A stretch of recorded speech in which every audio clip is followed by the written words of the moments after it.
faktualnya di lapangan, oke itu memang mungkin dibutuhkan, tapi lebih banyak akhirnya menjadi sampah. Banyak sekali kegiatan-kegiatan distribusi bantuan itu yang kurang menjaga martabat teman-teman atau saudara-saudara penyintas itu. Tapi suatu organisasi atau seorang pekerja kemanusiaan yang profesional itu harus punya perencanaan dan manajemen logistik yang sangat baik.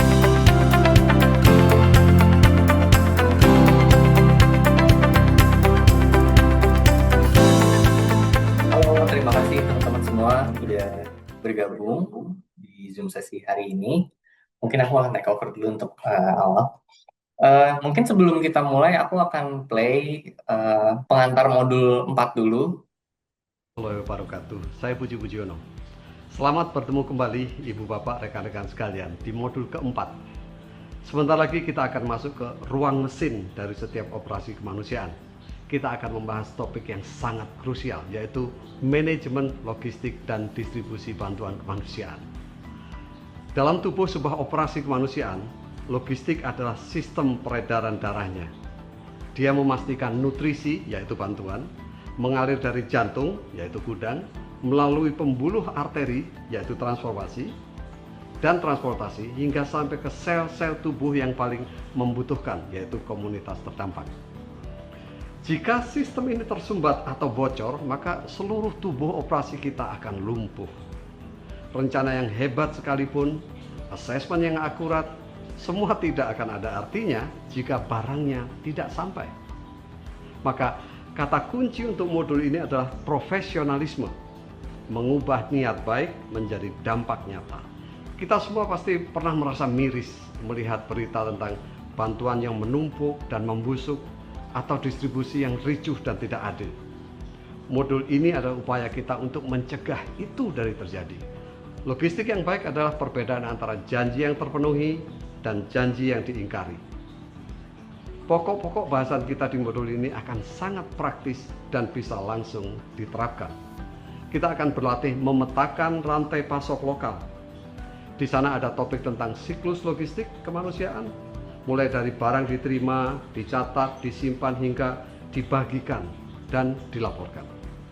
Dan yang akan menjadi highlight adalah sesi simulasi, di mana kita akan mempraktikkan alur distribusi. Di sana kita akan menemukan bahwa kunci dari semua ini terletak pada pencatatan yang rapi dan akurat. Anda akan dikenalkan pada prinsip 5T 1A, tepat waktu, tepat sasaran, tepat jumlah, tepat kualitas, tepat lokasi, dan yang terakhir, akuntabel. Modul ini merubah cara pandang bahwa logistik bukan cuma urusan kuli angkut atau supir. Logistik adalah sebuah disiplin ilmu, sebuah seni manajemen yang membutuhkan ketelitian, perencanaan, dan kreativitas. Setiap paket bantuan yang Anda kelola adalah sebuah amanah yang harus dikawal sampai ke tujuannya. Mari kita siapkan diri untuk belajar menjadi manajer aset kemanusiaan yang andal dan terpercaya. Selamat mengikuti modul keempat. Wassalamualaikum warahmatullahi wabarakatuh. Saya Puji Pujiono.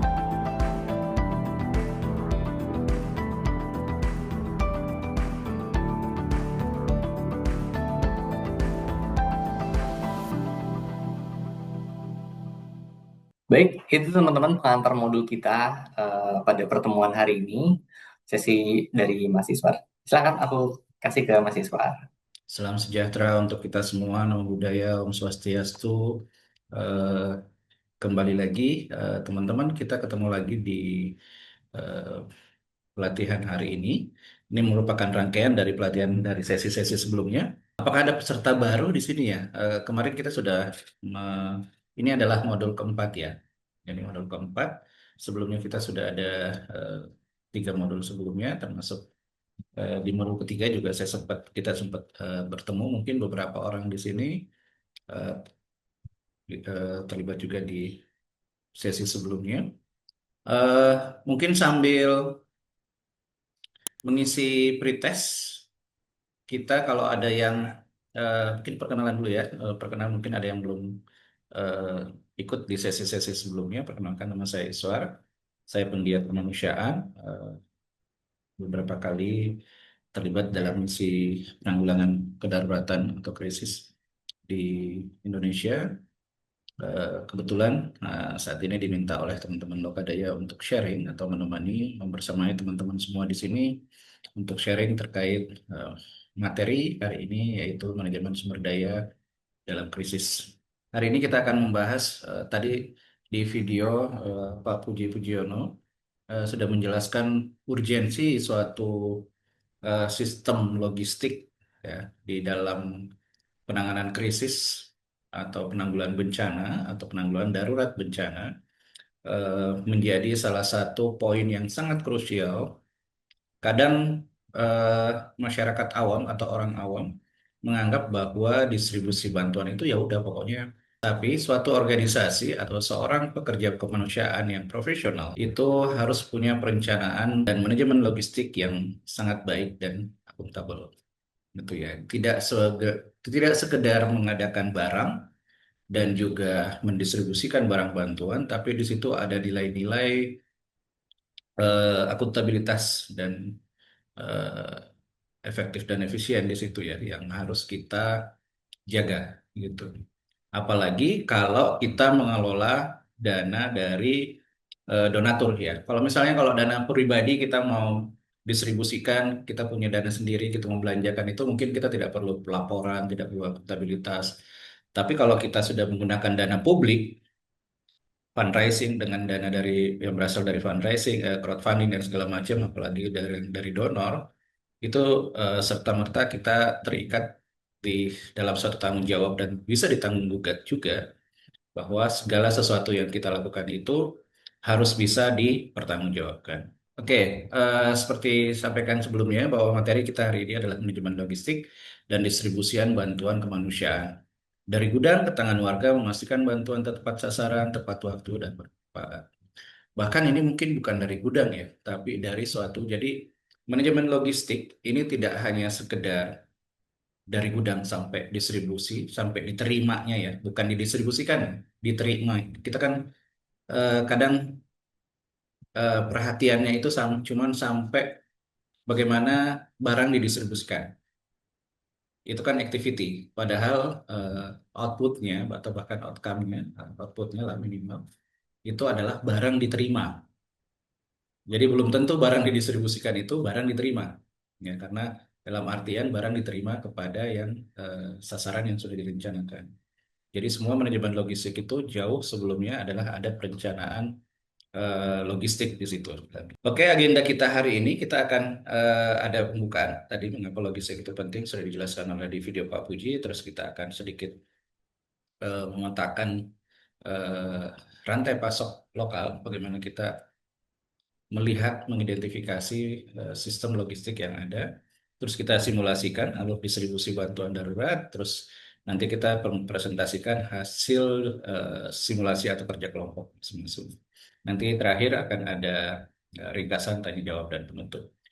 Untuk teman-teman nanti, kalau pada saat pembawaan penjelasan materi, kalau mau ada yang langsung ditanyakan, silakan raise hand saja. Kita sambil jalan, sambil santai saja. Karena kebetulan memang sesi kita sesi siang ya. Biasanya kita sesi istirahat mungkin buat teman-teman. Apa yang kita akan pelajari hari ini adalah pertama adalah memahami prinsip dasar logistik kemanusiaan, terus mampu memetakan sumber daya logistik di sekitar kita, merancang alur distribusi bantuan yang efisien dan akuntabel, dan menguasai teknik pencatatan dasar untuk transparansi dan akuntabilitas. Setelah bantuan datang, kita bisa lihat, teman-teman bisa lihat di sini, tanpa manajemen logistik yang baik, di sini ada dua komparasi bantuan yang datang tanpa manajemen logistik yang baik, tentu saja eh, hasil yang diharapkan akan mempengaruhi hasil yang diharapkan. Kadang-kadang barang itu nyampe tanpa ada perencanaan. Mungkin teman-teman yang pernah terlibat di penanganan darurat bencana sering melihat eh, banyaknya kasus-kasus logistik, barang logistik atau barang bantuan itu tidak sampai ke eh, yang seharusnya menerima gitu ya. Pertama, bisa jadi tidak sampainya itu ya karena barang rusak gitu. Barang expired juga sering sekali terjadi. Itu sering kami lihat di beberapa lokasi. itu barang yang datang, khususnya yang food item ya, itu sudah mau expired atau expired gitu ya, sudah expired malah. Terus proses penyimpanannya tidak baik, dia menumpuknya apa teknik stacking atau penumpukannya juga tidak baik sehingga merusak kualitas barang. Eh, terus apa sistem procurement atau pengadaan yang tidak baik juga jadi permasalahan karena kita tidak bisa mendapatkan harga terbaik gitu ya. Jadi manajemen supply chain di sini juga menentukan dari mana pasar item yang akan kita akses gitu. Di saat kondisi emergensi, biasanya harga-harga pasti mahal. Jadi kita mau tidak mau harus eh, bisa mengidentifikasi pasar-pasar di mana kita bisa mengakses barang-barang bantuan. Setelah itu juga eh, tanpa manajemen logistik yang baik, yang bisa terjadi adalah salah sasaran dan juga mungkin teman-teman sering melihat proses distribusi yang mengalami kegagalan atau menimbulkan konflik atau dicegat di tengah jalan. Ya, di kasus di Sumatera kita masih sempat mendengar masih ada kejadian distribusi logistik dicegat di tengah jalan, dibongkar.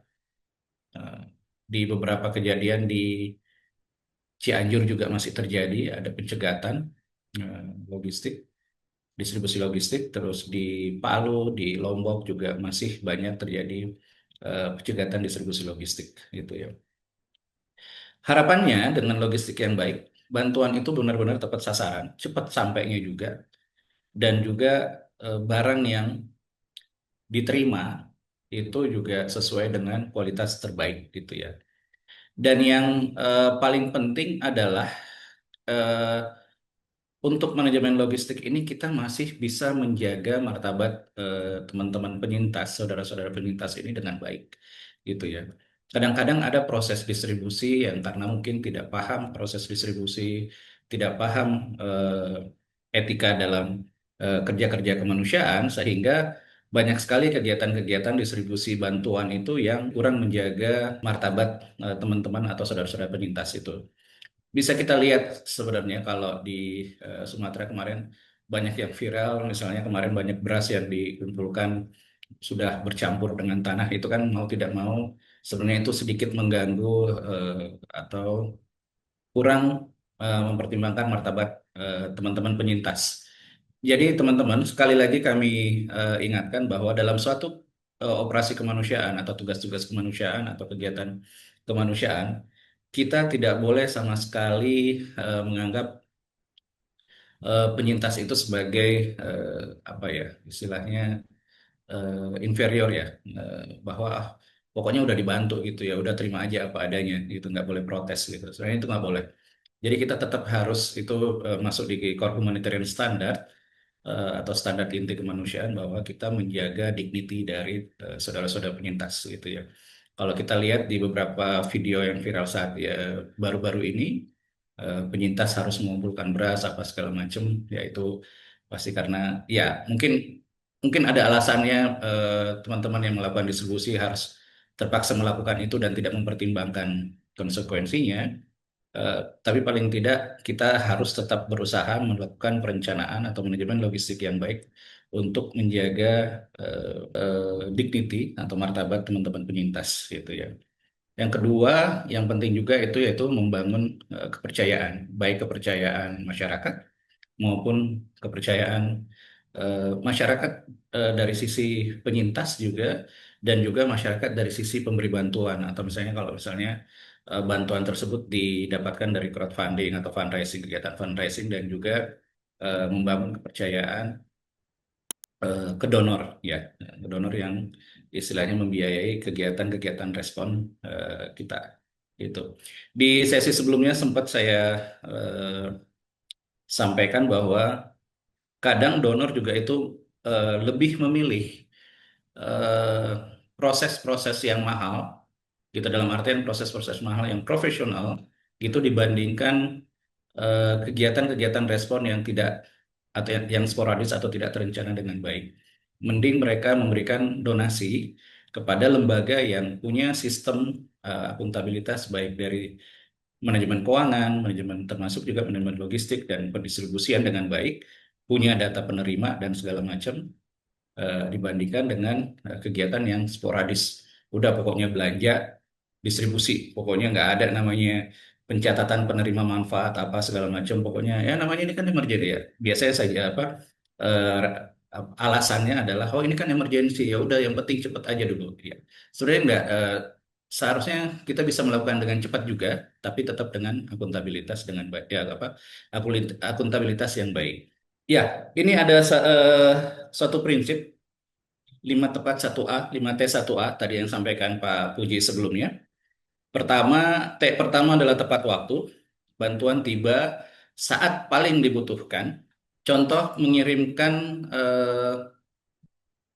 tim dokter istilahnya pada saat eh, apa yang mana lebih dibutuhkan di awal-awal emergensi, tim dokter atau misalnya tim psikososial, misalnya 1 minggu atau 3 hari pertama suatu kejadian bencana, yang mana perlu diprioritaskan. Let's say biasanya kejadian seperti ini. Teman-teman tim medis harus berangkat ke suatu daerah remote, tapi dengan akses yang terbatas. Misalnya TNI, TNI AU menyediakan chopper, heli untuk ke suatu daerah bencana. Tapi dengan keterbatasan, misalnya oke, kita cuma bisa nampung 5 sampai 10 orang. Yang mana yang pertama diberangkatkan? Apakah tim medis atau tim distribusi, gitu kan? Nah, ini yang kadang kita harus melihat skala waktu penanganan bencana itu yang mana duluan, gitu. Apakah di satu sampai misalnya contoh kasus untuk Sumatera ya, 1 sampai 2 hari pertama antara tim SAR medis dengan logistik yang mana lebih penting? Logistik sangat penting, gitu ya. Tapi kalau untuk 1 2 hari pertama, tim SAR dan tim medis itu akan jauh lebih penting gitu ya. Jadi ini semuanya penting, tapi lebih tepat waktunya. Semua dibutuhkan pada waktunya, gitu. Eh, Nanti kita tinggal lihat skala prioritasnya seperti apa. Karena kita dihadapkan pada kondisi-kondisi yang sangat terbatas. Seperti contoh tadi, oh kita bisa berangkatkan tim, tapi tim apa dulu yang berangkat, gitu. Misalnya antara tim dokter pun juga harus ini apa dipilah lagi ya, apakah tim misalnya tenaga medis yang untuk kesehatan reproduksi atau yang ortopedi. Mungkin kalau gempa misalnya kayak di waktu di Palu, tim ortopedi itu akan dokter ortopedi akan diprioritaskan untuk berangkat pertama karena di situ banyak korban-korban yang trauma ya, trauma patah tulang apa tertimpa bangunan dan segala macam itu yang diprioritaskan seperti itu. Jadi 5T yang pertama adalah tepat waktu, bantuan tiba saat paling dibutuhkan. Jadi dilihat dari skala rentan waktunya, semuanya penting, tapi bantuan bisa tiba saat paling dibutuhkan. Karena dari semua jenis bencana itu, dari jenis bantuan itu yang mana yang paling dibutuhkan. Yang kedua, tepat sasaran. T yang kedua, tepat sasaran diterima oleh kelompok yang paling rentan. Nah, ini yang kadang-kadang sering terjadi di operasi kemanusiaan. Kadang-kadang kita mendistribusikan di awal, oke kalau di awal kita main sporadis biasanya, drop, drop, drop gitu ya. Bantuan kita drop saja. Tapi nanti pada saat sudah mulai terdistribusi dengan baik, sudah kondisi sudah mulai sedikit normal, ini harus sudah mulai segregasi, sudah harus ada segregasi data gitu yang mana menjadi kelompok paling beresiko, kelompok yang paling membutuhkan, gitu. Itu yang menjadi prioritas. Berikutnya, T yang berikutnya adalah tepat jumlah sesuai kebutuhan, tidak kurang, tidak berlebihan. Ini karena sumber daya biasanya di emergency itu terbatas ya. Sebenarnya terbatas dan tidak terdistribusi dengan baik gitu. Jadi kadang-kadang karena ada masalah exposure juga, masalah terus ada masalah media dan segala macam. Kadang bantuan itu dititik beratkan di satu titik sehingga dia oversupply, sedangkan ada daerah-daerah lain yang kekurangan supply. Seperti itu. Itu sangat sering kali terjadi. Sampai misalnya ada yang membangun eh, ada yang membangun latrin kemarin di Palu sempat kami lihat ini ada kasus ada yang membangun apa latrin WC umum ya WC di untuk bantuan ke sekolah gitu sampai satu sekolah itu menerima dari tiga lembaga itu sampai ada 9 bilik latrin di sekolah tersebut gitu. Jadi satu lembaga bangun 4, 4, 3 gitu ya biasanya. Jadi sampai ada eh, ini bilik latrinnya, bilik WC-nya lebih banyak daripada kelasnya gitu ya. Padahal sekolah daruratnya itu kalau nggak salah cuma ada 6 bilik, cuma ada 6 kelas gitu ya. Cuma kebetulan SD waktu itu. Tapi bilik latrinnya ada 9 waktu itu. Itu berlebih gitu ya, tidak ada terkoordinasi dengan baik sehingga kebutuhannya itu apa ya, ya oversupply gitu ya. Jadi itu eh, T yang ketiga tepat jumlah. Yang keempat tepat kualitas, barang layak pakai dan sesuai standar. Nah ini juga yang sering jadi permasalahan seperti saya sampaikan sebelumnya banyak sekali barang-barang logistik, barang-barang bantuan itu yang tidak masih banyak ya ternyata praktek-praktek yang tidak memastikan kualitas barang yang didistribusikan. Kami di Mentawai waktu itu kami sangat melihat dengan langsung kebetulan di samping base camp kami itu banyak sekali bahan pangan yang expired dan dibakar akhirnya dimusnahkan, tapi beberapa itu sudah sempat keluar didistribusikan kepada penyintas gitu. Gitu kayak apa bubur bayi lagi. Aduh, kalau itu sempat terdistribusi pusing juga kita. Terus ada biskuit segala macam. Mungkin waktu pengadaan, jadi waktu pengadaan mungkin masih 3 bulan atau 6 bulan sebelum masa expired gitu ya. Waktu pembelian misalnya 6 bulan atau 3 bulan suatu sebelum expired gitu. Tapi teman-teman harus mempertimbangkan proses distribusi, pengiriman dan penyimpanan. Karena tidak semua barang yang yang dikirimkan ke lokasi bencana itu langsung didistribusikan. Ada beberapa item yang mungkin itu atau ada beberapa kasus itu akan melalui proses penyimpanan yang lumayan lama gitu ya. Karena contoh kalau misalnya apalagi untuk terkait dengan makanan ya food item itu biasanya jumlahnya sangat berlebih di gudang ya. Di gudangnya itu berlebih. Jadi ada proses penyimpanan langsung, ada proses penyimpanan di situ. Jadi bisa beberapa bulan, berapa minggu, berapa hari gitu ya disimpan dulu di gudang, dikumpulkan di gudang, nanti proses distribusinya dan eh seharusnya di manajemen gudang itu bisa ngecek ya, seharusnya bisa ngecek barang yang mau expired itu udah ditolak gitu. Atau kalau misalnya barang yang mau expired itu harusnya didistribusikan duluan. Tapi sayangnya di prakteknya hal-hal seperti itu sudah tidak bisa dilakukan dengan baik gitu ya. Barang sudah bercampur segala macam jenis biskuit saja misalnya itu sudah dari beberapa vendor, sudah dari beberapa lembaga yang memberikan, akhirnya dia mengalami proses penyimpanan yang cukup lama. Pada saat mau didistribusikan atau pada saat pengecekan ternyata sudah expired gitu ya. Jadi kualitasnya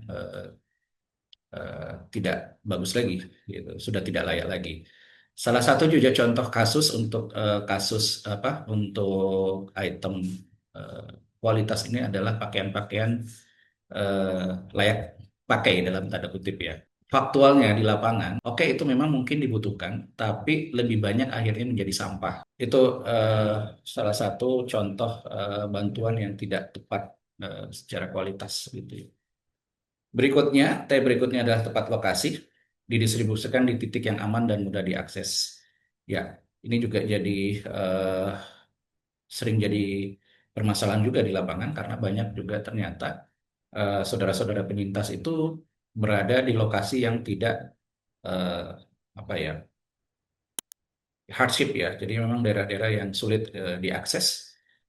Kedua juga didistribusikan di titik yang aman dalam artian eh, itu tidak terlalu jauh dari pemukiman. Jadi kadang-kadang kami sering melihat distribusi bantuan yang jumlahnya lumayan secara kuantiti lumayan besar, misalnya kayak beras, terus itemnya banyak gitu ya, buntelan, dan itu diambil oleh ibu-ibu atau nenek-nenek gitu ya, lansia. Jadi mereka harus potong dan itu lumayan jauh gitu ya jaraknya. Jadi harus mempertimbangkan titik distribusi. Kalau misalnya kita menyasar ke satu lingkungan atau satu desa, harus dibikin nggak bisa satu desa itu di misalnya cuma satu titik gitu ya.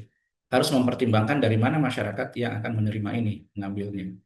Kalau mereka dari dusun terjauh bisa mengakses sampai 1 jam, 2 jam, tidak ada kendaraan, nah itu harus dipertimbangkan.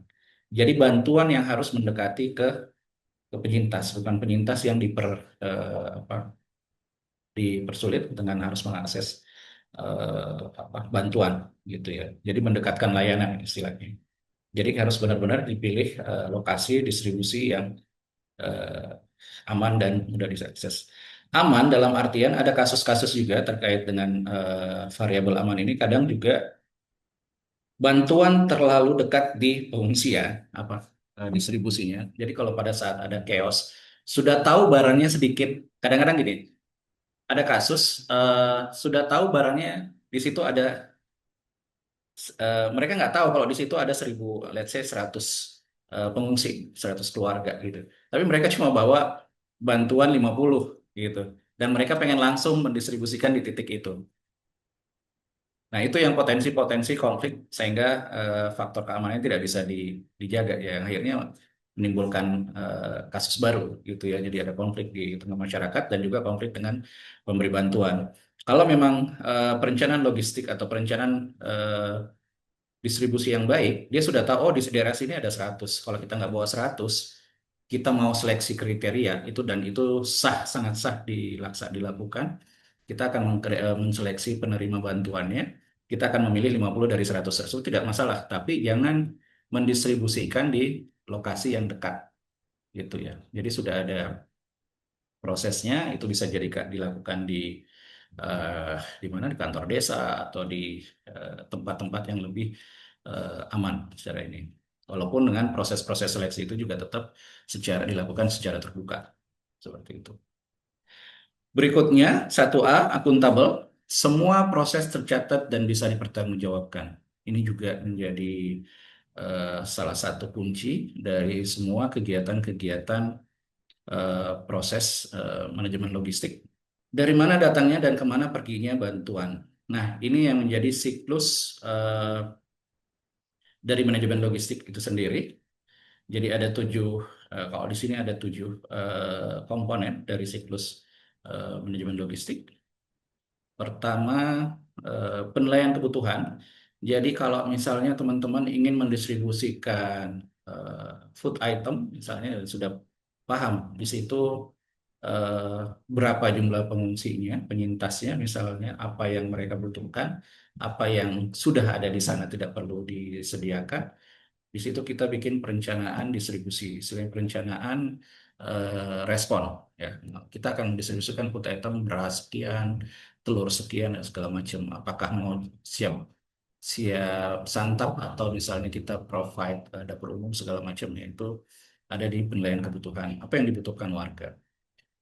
Kalau misalnya teman-teman mau mendistribusikan hygiene kit ya, kita lihat kalau hygiene kit mungkin udah ada template biasanya ya berapa satu keluarga dapat berapa sabun, berapa shampoo, berapa pasta gigi, berapa eh, sikat gigi dan segala macam itu sudah ada. Jadi kalau misalnya dari hasil asesmen di desa A ada 1.000 penyintas, berarti kita harus provide sekian paket eh, hygiene kit seperti itu.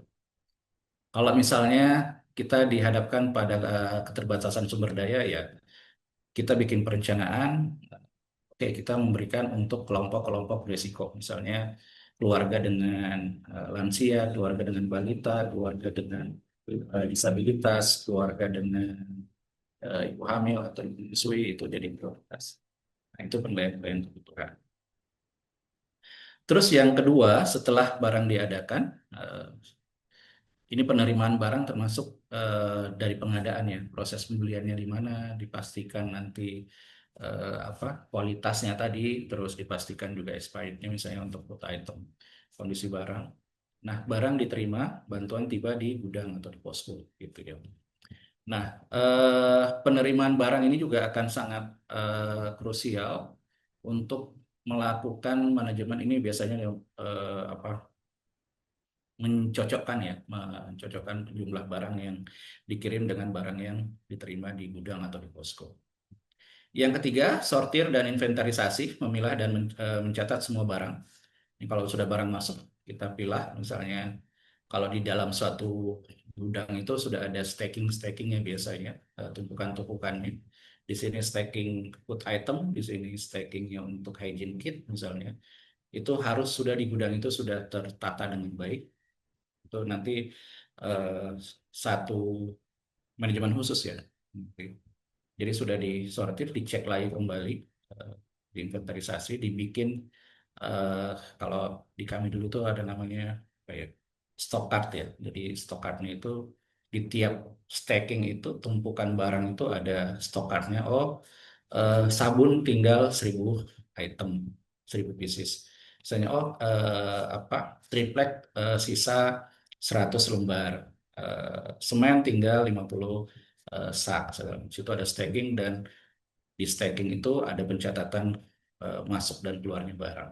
Tanggal sekian masuk sekian, tanggal sekian keluar sekian. Oke. Selanjutnya penyimpanan, menata di gudang dengan rapi dan aman tadi termasuk yang eh, apa, tadi manajemen pergudangan ya. Dari masuk barang kita stacking dengan baik. Tidak boleh juga sembarangan stacking. Stacking juga punya konsep atau eh, teknik tersendiri. Tidak bisa main tumpuk-tumpuk sampai tinggi aja. Ada beberapa jenis barang itu biasanya sudah di dus itu sudah di packagingnya itu sudah ditulis maksimal 10 eh, tingkat gitu untuk stacking apa untuk penumpukan. Biasanya kan kita main numpuk-numpuk aja ya. Akhirnya barang yang di bawah eh, jadi karena terlalu beban terlalu besar, barang yang paling bawah itu jadi kualitasnya terganggu gitu ya, terrusak gitu. Terus termasuk juga keamanan di pergudangan. Selanjutnya pengemasan ulang. Nah, kalau misalnya teman-teman akan mendistribusikan paket pangan, nah ini mau tidak mau, biasanya barang diterima dari vendor atau dari pemberi bantuan itu kan ada beras, ada minyak, ada sarden, ada mie instan segala macam. Itu kan dalam bentuk curah ya. Dari stacking beras satu stacking sendiri, satu tumpukan sendiri, mie instan satu tumpukan sendiri, sarden satu tumpukan sendiri. Nah, pada saat mau didistribusikan itu harus dikemas dulu ya, kemas ulang berdasarkan paketnya gitu. Satu paket untuk satu penerima misalnya isinya ya kita tentukan berasnya mau berapa yang 5 kilo satu pack, terus minyak gorengnya misalnya 1 liter atau 2 liter, terus misalnya sardennya 3 pack atau 5 pack itu, terus gula apa dan segala macam itu harus dikemas ulang dan dikemas pengemasannya ini juga penting teman-teman ingat untuk memasang visibility karena di situ akuntabilitas barang teman-teman juga harus dipertanggungjawabkan. Jangan sampai nanti ada komplain. Terus berikutnya setelah, nah ini pengemasan juga nanti kan ini akan berubah ya. Itu akan mempengaruhi proses penyimpanan, stok card di gudang dan segala macam. Terus nanti distribusi, menyerahkan bantuan kepada penerima. Nah, ini juga tanda terima dan segala macam harus surat jalan dari gudang sampai keluar itu harus ada. Terus distribusi dari eh, tim program gitu yang mendistribusikan ke penerima manfaat itu juga harus ada. Proses menyerahkan bantuan kepada penerima juga itu harus ada gitu ya. Itu standarnya harus sebenarnya harus by name by address biasanya kalau di kita itu sudah mulai seperti itu. Walaupun banyak teman-teman itu ya main drop-drop aja ya. Oke lah kalau untuk apa istilahnya ya di tahap awal emergency itu memang kita memang tidak tidak dituntut apa ya ya kebutuhannya cepat gitu ya harus langsung didistribusikan di drop. Yang penting menjaga dignity penyintas ya barang didistribusikan tanpa ada pencatatan yang proper gitu ya. Tapi kalau sudah masuk tahap mulai normal tidak chaos lagi ya itu sudah mulai harus dilakukan pencatatan dengan baik. Gitu ya. Jadi eh, di kita biasanya itu selalu mencatat berapa eh, value for money-nya itu sudah sudah tercatat dan terukur dengan baik ya. Kalau kita donasikan 1 juta US dollar itu akan bermanfaat buat berapa orang itu kita harus punya catatan seperti itu. Yaitu kalau tidak didukung dengan pencatatan logistik dari pembelian sampai distribusi dengan baik itu tidak akan bisa dilakukan. Oke, selanjutnya pelaporan dari semua proses tadi dari pembelian sampai distribusi itu kita bisa runut ya, runut dan sinkron. Jadi harus sinkron dari proses pengadaan sampai distribusi itu ya kalau dibeli 1.000, didistribusikan 900, 100-nya harus ada catatan kemana. Rusak, hilang, ya nggak apa-apa. Yang penting ada catatannya kalau misalnya rusak ya tidak didistribusikan memang untuk kondisi rusak. Didispose ya misalnya, dimusnahkan. Ya karena kondisi menjaga safety-nya ya dimusnahkan saya tulis 100 dispose. Gitu. Tapi balance gitu, 1.000 gitu. Jangan sampai pengadaan 1.000, distribusi 900, catatan 100-nya nggak tahu hilang di tengah jalan. Nah itu eh, tidak akuntabel berarti ya. Berarti ada proses yang salah gitu. Oke, next. Ini siklusnya bisa dipahami lagi. Jadi dari proses pengadaan sampai nanti penyimpanan, distribusi, dan pelaporan. Nah, eh, kita akan coba diskusi ya. Diskusi. Mari kita kenali kekuatan kita, identifikasi aset logistik yang ada di sekitar kita. Jadi teman-teman, nanti di kelompok, teman-teman akan saya ajak untuk bisa merencanakan suatu eh, pengadaan logistik sampai distribusi. Jadi kasusnya sederhana, di sini ada jumlah penyintas 2.000 keluarga. Teman-teman, satu kelompok ini punya anggaran 100 juta. Jenis intervensinya adalah distribusi hygiene kit, ada sabun, sampo, sikat gigi, pasta, pembalut, dan lain-lain. Tugasnya adalah susun perencanaan logistik dari penentuan kebutuhan, pengadaan, penerimaan, manajemen gudang, packaging, distribusi, dan pelaporan. Yang harus teman-teman diskusikan adalah diskusikan kegiatan dan proses di bawah ini. Ya, izin izin menjelaskan. Silakan Pak Riki. Silakan. Tadi teman-teman di kelompok satu sudah, oh ini ada ya. Tadi kelompok satu sabun mandinya ada 6 unit, terus samponya ada tetap 2 unit, sikat gigi karena kami menyesuaikan dengan uh, anggota keluarga dan mungkin kami tidak tahu nanti anggota keluarganya ada berapa orang dalam satu rumah, tapi kami taruhnya 6 unit, pasta gigi 4 unit, pembalut 4 unit untuk anggota keluarga yang perempuan, sabun cuci kami taruhnya 2 dua unit atau 2 kilo, minyak minyak talon tadi 2 botol, 2 unit, 2 unit. Ember 1 unit yang 15 liter. Ya mungkin itu saja yang tadi kami diskusikan dari kelompok satu. Oke. Berarti oke.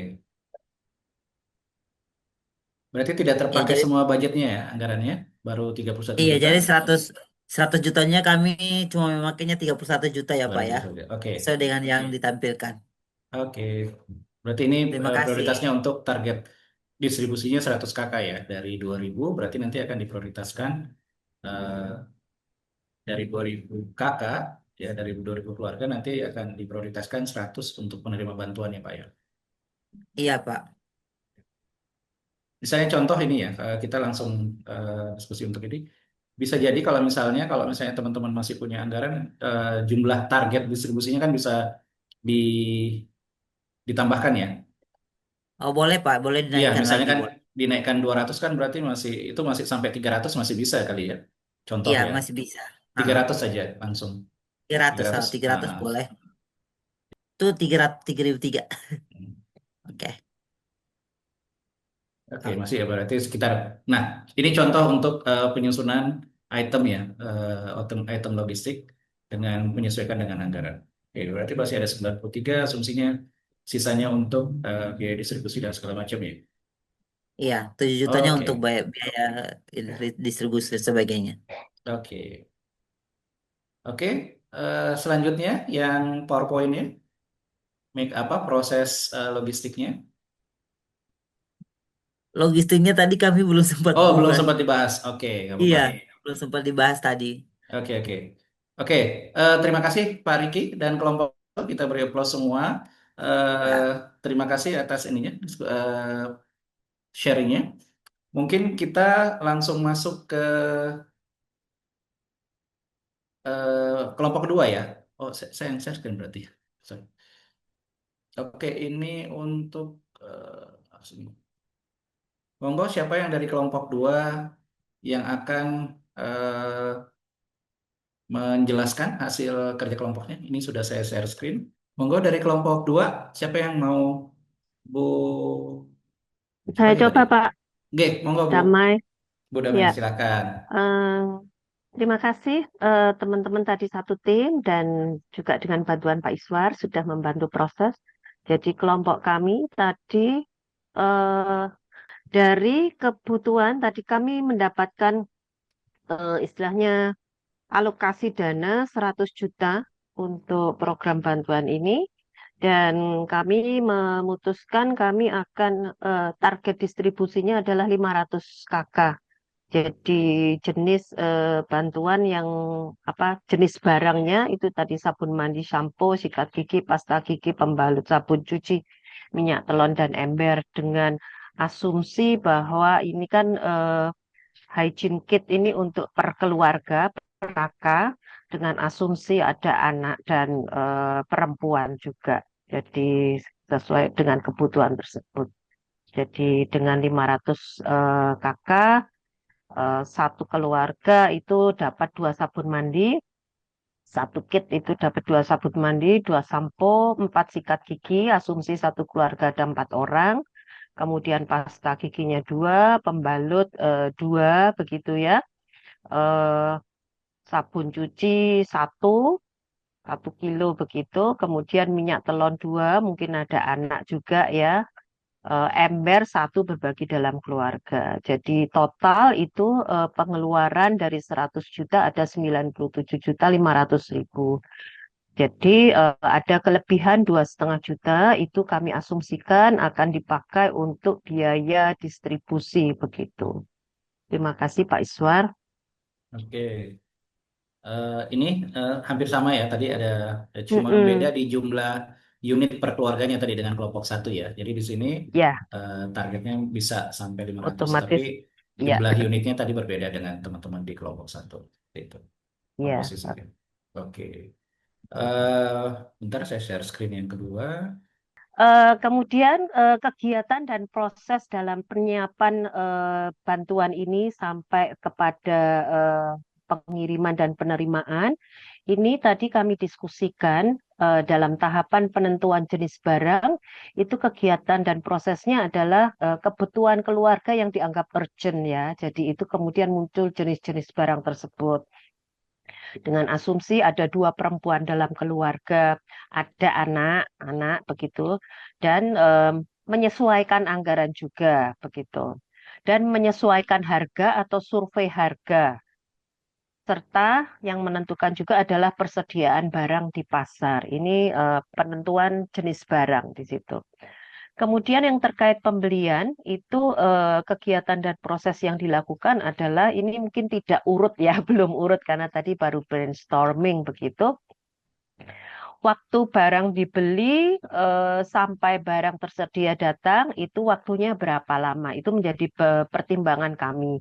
Itu dalam mencari vendor ya, eh, kualitas, kecepatan pengiriman, perbandingan harga dan memastikan kualitas barang dan juga tadi ketersediaan barang di pasar karena dalam situasi emergensi pasti mungkin semua berlomba-lomba untuk membantu sehingga itu sangat-sangat eh, beresiko kehabisan barang di sekitar kita gitu. Dan juga memastikan kualitas barang itu penting sekali, meskipun tidak bisa kualitas nomor satu, tapi dipastikan bukan barang yang mudah rusak begitu ya. Dan kemudian memastikan catatan pembelian di sini harus lengkap begitu. Juga sebelumnya menyusun rencana pembelian dulu. Yang utama adalah penentuan pelaksana PIC pembelian, jadi supaya ada koordinasi yang baik di tim begitu, tidak nanti bingung siapa beli siapa, nanti nggak kedobelan ya. Kemudian membuat catatan purchase order ya, pesanan pembelian begitu. Dan memastikan sistem pembayaran terbaik karena mungkin ada yang minta DP dulu, ada yang mau cash ya, atau bisa dibayar di belakang, atau mungkin termin, mana yang baik dan aman begitu sistem pembayarannya untuk kita.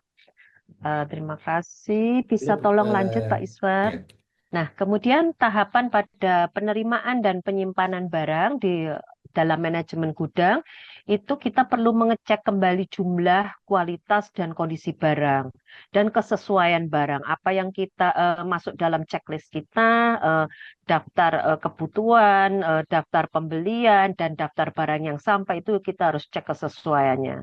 Dan kita harus melakukan layout penyimpanan barang di gudang. Jadi first in, first out terkait juga mana yang lebih urgent begitu. Sebetulnya kan tidak banyak ya 500 begitu. Karena semua pasti terdistribusikan mungkin dalam waktu dekat begitu.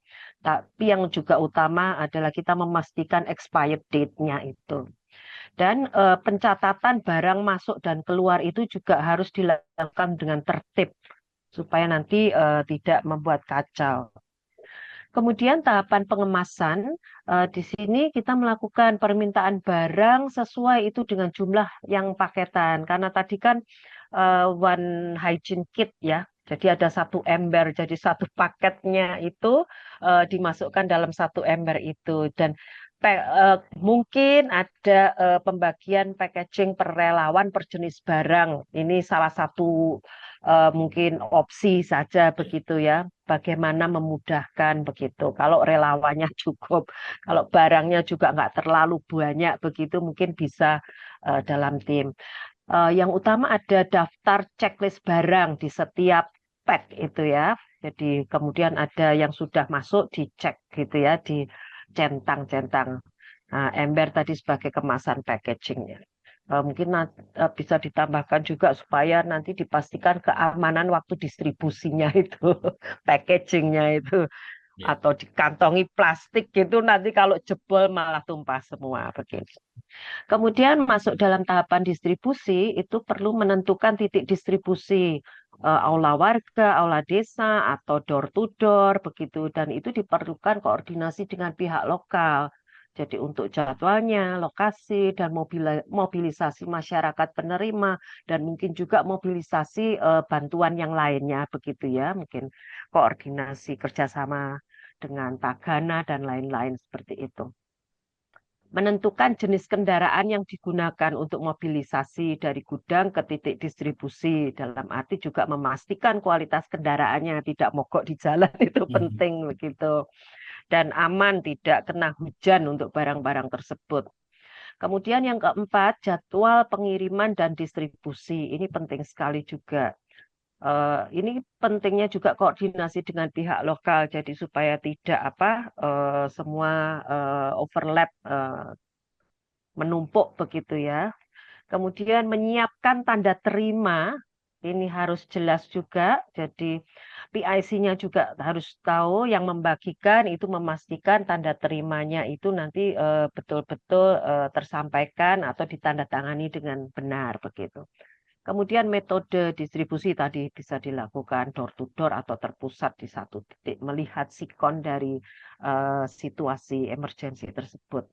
Pelaporan di sini perlu melakukan laporan pembelian, laporan keuangan, laporan keluar masuk barang di gudang, laporan penerimaan di lapangan, laporan distribusi, dan dokumentasi semua proses, baik foto, video mungkin ya, dan bentuk-bentuk dokumentasi lain yang dianggap sah untuk pertanggungjawaban. serta kelengkapan nota-nota dan tanda terima begitu. Semua ini perlu dilakukan dengan bertanggung jawab gitu. Mungkin itu ya Pak ya, sampai pelaporan kita ya. Ya, sampai pelaporan. Ya, Oke, terima terima kasih kasih Tin. Bu Damai. Mm-mm. Eh, itu tadi hasil diskusi dari kelompok satu. Jadi dari penentuan jenis bantuan tadi ya, kita lihat dari kebutuhan urgensinya seperti apa, terus pembelian, proses-prosesnya seperti itu, penerimaan dan penyimpanan barang tadi. Terus tadi ada yang juga yang keliwat ya, yang untuk packaging itu tadi yang saya sampaikan harus ada visibility ya. Sudah mulai di sini harus ada visibility untuk memastikan Oke. akuntabilitas barang kita gitu ya. Hmm. Packaging. Oke. Terus dari distribusi menentukan titik distribusi, koordinasi dengan pihak lokal untuk persiapan dan proses, menentukan jenis kendaraan, tadi saya jelaskan Bu Dame untuk menentukan keamanannya, ke barang tidak rusak segala macam, menyiapkan tanda terima, tanda tangan atau apapun itu, terus laporan, ada beberapa laporan yang harus dikuatkan untuk memastikan akuntabilitas dari proses. Oke, itu diskusi kita hari ini. Ada tanggapan atau tambahan dari teman-teman? Monggo, Silakan teman-teman Bapak Ibu. sebelum Atau saya ada. mungkin ada yang sedang respon ini ternyata. Kalau Anda sedang respon, ada permasalahan bisa kita sedikit Iya, diskusikan, silahkan. Nah, di sini tadi, ini asumsinya tadi kita masih menggunakan bahwa kita punya gudang sendiri, ya, yang kita kelola, gitu ya. Nah, tapi in case of emergency, biasanya kadang-kadang kita dihadapkan pada kondisi kita harus mengelola gudang yang apa? Mengelola gudang orang, gitu. Misalnya seperti gudang di balai desa, di sekolah, gitu ya.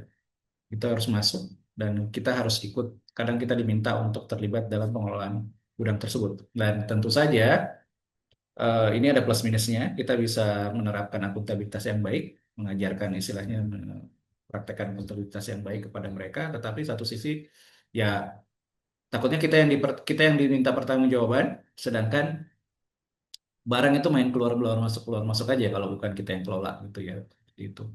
Jadi ada kondisi barang itu masuk bukan di gudang kita itu.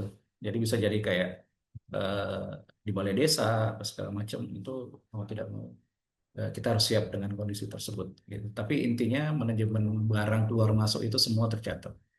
Ini nanti terus peran dalam tim ya. Jadi biasanya tadi di kelompok 2 sempat membahas terkait dengan penanggung jawab atau pelaksana dari proses ini. Jadi biasanya kalau misalnya sistem suatu lembaga yang sudah well established misalnya, dia punya tim procurement dan tim logistik sendiri dan tim program sendiri. Kenapa? Kenapa biasanya ada segregasi tugas? Karena itulah yang memastikan nanti saling eh, multi multi kontrol ya. Istilahnya kontrol di procurement, barang yang dibeli itu sesuai gitu ya. Kalau misalnya nanti yang nerima juga teman-teman procurement bukan teman-teman logistik, itu bisa jadi barang yang tidak sesuai bisa masuk gitu. Biasanya sampai segitunya gitu. Itu untuk memastikan akuntabilitas. Jadi ada check and balance-nya itu berlayer, itu berlapis-lapis. Jadi ada tim logistik procurement sendiri, bagian pembelian, terus ada bagian logistik sendiri, bagian pengadaan, bagian penyimpanan dan distribusi. Nanti juga ada teman-teman program yang bagian distribusi gitu ya. Teman-teman program nanti yang akan bagian mengkoordinasikan di lapangan segala macam tanda terima, tapi memastikan barang dari gudang sampai ke lokasi itu adalah teman-teman logistik gitu. Jadi dari struktur itu biasanya ada penanggung jawab untuk pembelian, penanggung jawab untuk manajemen barang di gudang, dan sampai ke titik distribusi dan penanggung jawab untuk distribusi. Biasanya itu teman-teman program seperti itu. Ini contoh kartu stok ya. Kalau udah stacking tadi ada kita tumpuk barang, nah itu kita udah bisa tumpukan ini ada sekitar 100 lembar triplex atau misalnya ada berapa kartu ada berapa sak semen atau berapa paket beras gitu ya. Itu ini contoh kartu stok. Nah, apa yang kita bisa bawa pulang hari ini? Itu pertama ya kita rencanakan alur ya. Jadi jangan sampai tiba masa tiba akal biasanya kata orang gitu baru pas ada kondisi emergensi baru langsung udah yuk kita pergi beli ini. Nggak tahu kebutuhannya apa. Biasanya masyarakat kita harus mulai membiasakan masyarakat untuk apa namanya cerdas memberi bantuannya. Jadi kita bisa mengadvokasi teman-teman pemberi bantuan. Kadang-kadang kan pemberi bantuan itu juga merasa kalau awam ya, eh, ya saya pengennya ngasihnya ini gitu. Padahal di lapangan nggak butuh itu, gitu lebih butuh ada barang yang prioritas kita bisa mengadvokasi barang yang lebih dibutuhkan. Jadi biasanya kita kalau saya contoh biasa di grup-grup eh, keluarga atau grup profesional lainnya gitu kita kampanyekan kalau mau memberi bantuan pada saat emergensi tolong cari sitrep atau laporan situasi yang mencantumkan apa saja kebutuhannya. Jadi itu nanti pemberian bantuannya pas gitu ya. Nah, dari direncanakan alur dari proses jadi tidak reaktif gitu langsung beli distribusi. Jadi harus ada alur perencanaan dan alur kerja yang baik ya, walaupun sesederhana mungkin. Terus manfaatkan aset lokal, termasuk tadi sangat diprioritaskan untuk menggunakan vendor lokal yang ada di lokasi karena itu juga bisa membangkitkan kembali ekonomi pasca bencana ya kayak dulu kita di Palu ya kita prioritaskan pakai vendor lokal yang ada di Palu waktu itu selama market masih berfungsi, pasar masih berfungsi gitu. Termasuk juga kenali gudang, alat transportasi kita menggunakan vendor yang ada di lokasi tersebut gitu. Catat, catat, catat. Nah, ini prosesnya semua kalau masalah logistik dan ini memang intinya adalah pencatatan. Jadi semuanya harus dicatat gitu. Jadi eh, semua selama dia tercatat secara faktual, insya Allah tidak akan ada masalah trust issue di sini. Tapi kalau misalnya, oh ini Pak, maaf, distribusinya kemarin kita nggak catat, ya udah itu udah ada mulai eh, apa ya eh, potensi untuk fraud apa segala macam di situ karena tidak membiasakan ini kan emergency Pak, jadi kita nggak catat, jadi kita main distribusi aset. Nah itu yang kadang-kadang jadi excuse gitu ya. Jadi intinya catat, catat, catat. Jadi akuntabilitas itu sangat membutuhkan konsistensi dalam pencatatan proses. Yang keempat, prioritaskan yang beresiko tinggi.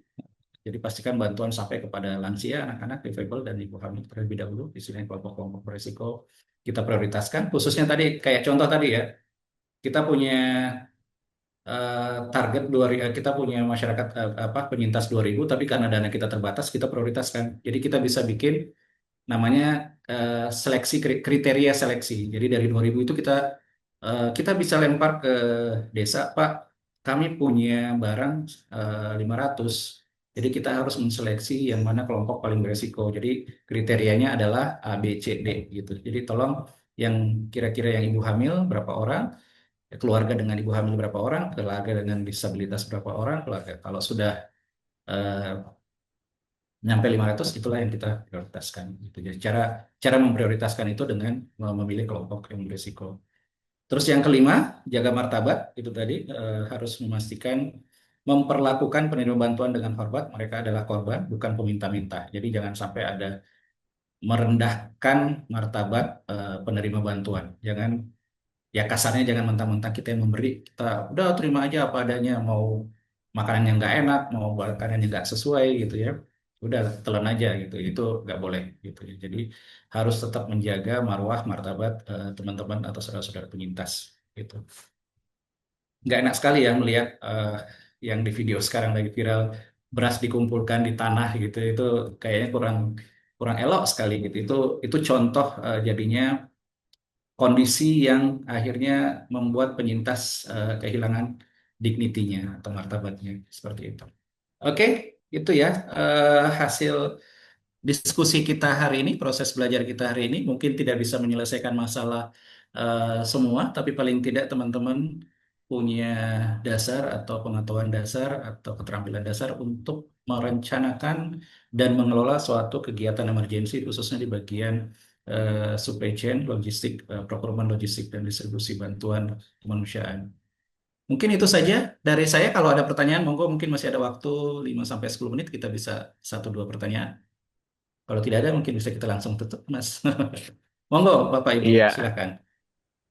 apakah ada pertanyaan terakhir?